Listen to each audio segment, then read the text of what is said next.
There are three things that everyone in this room has in common.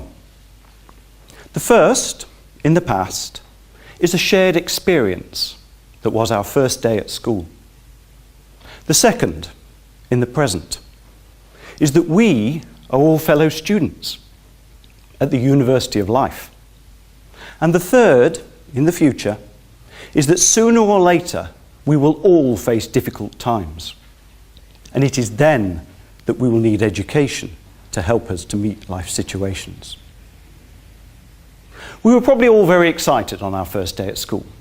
Shiny shoes, uniform, a bit too big so we could grow into it, and the chaotic buzz of the reception class. But behind that excitement is every child's fear that come the end of the day, their parents would not return to pick them up. That is exactly what happened to me. At 3:15, we gathered expectantly by the gate to be collected. By 3:20, many of my new friends had already gone. And by 3:25, I was the only one left. I did the only thing I could. I started to cry.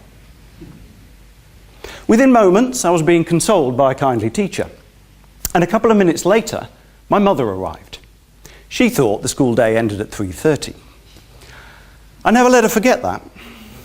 But more importantly, I had learned my first lesson. Trust no one. 3 years later, and I was on table 1 in Mrs. Hickling's class. Now, those were not politically correct times. No labelling of groups using colours of the rainbow to avoid the stigma of underachievement. Just good old-fashioned tables 1, 2, 3 and 4. I sat next to my best friend, Stephen Pritchard, and we had a system. Stephen was very good at spelling, so I would sometimes copy off him in spelling tests.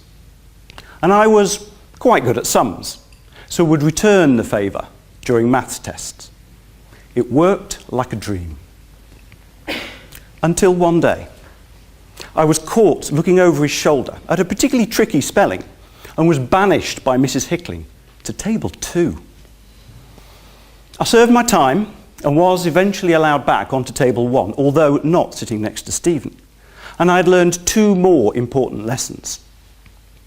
Number 1, it can be useful to exploit the skills of others. And number 2, don't get caught.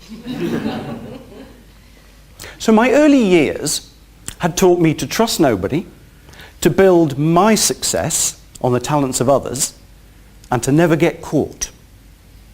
All valuable skills, I'm sure you'll agree, for a successful executive career. Now, despite the setting, you will have noticed that the important lessons at school came not from the curriculum, but from real-life events. In formal education, we're taught a lesson, and then we're given a test. Whereas in life, we experience a test, and it teaches us a lesson.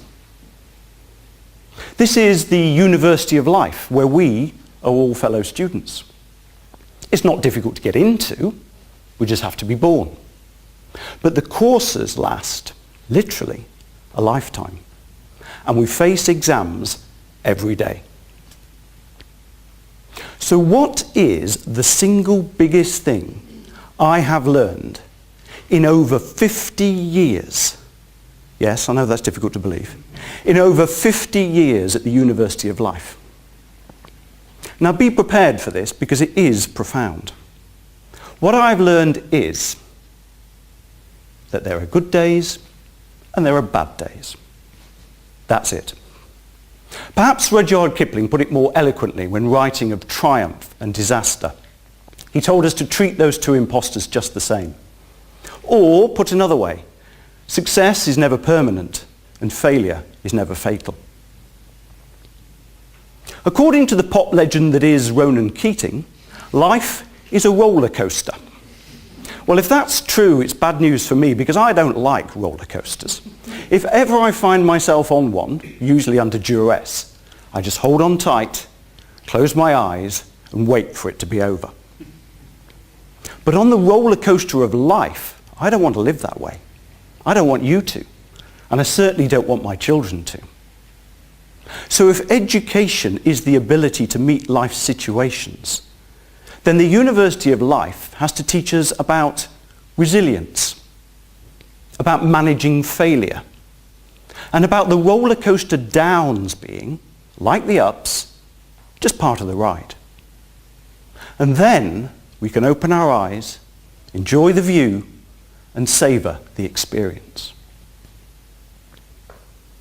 When in my twilight years, I'm looking back on this topsy-turvy ride, I want to sum up my life using the same words my son did when getting off his first ever roller coaster ride.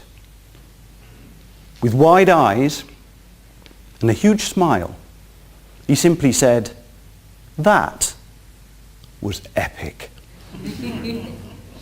Thank you.